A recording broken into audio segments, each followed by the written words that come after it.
जय भीम। हम उस प्रदेश में रहते हैं जिस प्रदेश में माफियाओं को मिट्टी में मिला देने की बात कही जाती है। उसी उत्तर प्रदेश के जिला बलिया के फेफना के अंतर्गत एक 10 वर्षीय मासूम बच्चे की कुछ अज्ञात अपराधियों के द्वारा हत्या कर दी जाती है, जिसका नाम शिवम वर्मा पुत्र रामजी वर्मा है। उस पूरे घटनाक्रम में अभी पीड़ित परिवार न्याय की गुहार ही लगा रहा था कि उसके अगले ही क्रम में बलिया जिले के बेलथरा रोड में एक और युवक की हत्या हो जाती है, जिसका नाम आयुष यादव पुत्र बच्चा यादव है। आयुष यादव की अस्थियों की राख अभी ठंडा ही नहीं हुई थी कि उसके अगले ही क्रम में बलिया जिला के उसी बेलथरा रोड में एक और युवक की हत्या हो जाती है, जिसका नाम समीर उर्फ मंटू पुत्र रामोद है। उस पूरे घटनाक्रम में पीड़ित परिवार अपराधियों की अभी गिरफ्तारी की मांग ही कर रहा था कि उसके अगले ही क्रम में बलिया जिला के विधानसभा रसना के सिसवार कला में एक और युवक की लाश पेड़ से लटकती हुई मिली, जिसका नाम गोविंद वर्मा पुत्र हरिहर वर्मा है। इस पूरे घटनाक्रम से पीड़ित परिवार आहत है। मन को विभत्स कर देने वाली, मानवता को शर्मसार करने वाली, क्रूरता की सारी हदें पार कर देने वाली ये वो तमाम घटनाएं हैं जो उत्तर प्रदेश के शासन और प्रशासन व्यवस्था पे पूर्णतः सवाल खड़ा करती है।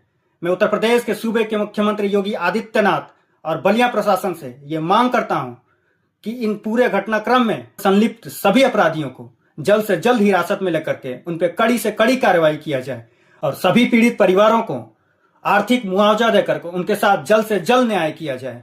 जय भीम। हम उस प्रदेश में रहते हैं जिस प्रदेश में माफियाओं को मिट्टी में मिला देने की बात कही जाती है। उसी उत्तर प्रदेश के जिला बलिया के फेफना के अंतर्गत एक 10 वर्षीय मासूम बच्चे की कुछ अज्ञात अपराधियों के द्वारा हत्या कर दी जाती है, जिसका नाम शिवम वर्मा पुत्र रामजी वर्मा है। उस पूरे घटनाक्रम में अभी पीड़ित परिवार न्याय की गुहार ही लगा रहा था कि उसके अगले ही क्रम में बलिया जिले के बेलथरा रोड में एक और युवक की हत्या हो जाती है, जिसका नाम आयुष यादव पुत्र बच्चा यादव है। आयुष यादव की अस्थियों की राख अभी ठंडा ही नहीं हुई थी कि उसके अगले ही क्रम में बलिया जिला के उसी बेलथरा रोड में एक और युवक की हत्या हो जाती है, जिसका नाम समीर उर्फ मंटू पुत्र रामोद है। उस पूरे घटनाक्रम में पीड़ित परिवार अपराधियों की अभी गिरफ्तारी की मांग ही कर रहा था कि उसके अगले ही क्रम में बलिया जिला के विधानसभा रसना के सिसवार कला में एक और युवक की लाश पेड़ से लटकती हुई मिली, जिसका नाम गोविंद वर्मा पुत्र हरिहर वर्मा है। इस पूरे घटनाक्रम से पीड़ित परिवार आहत है। मन को विभत्स कर देने वाली, मानवता को शर्मसार करने वाली, क्रूरता की सारी हदें पार कर देने वाली ये वो तमाम घटनाएं हैं जो उत्तर प्रदेश के शासन और प्रशासन व्यवस्था पे पूर्णतः सवाल खड़ा करती है।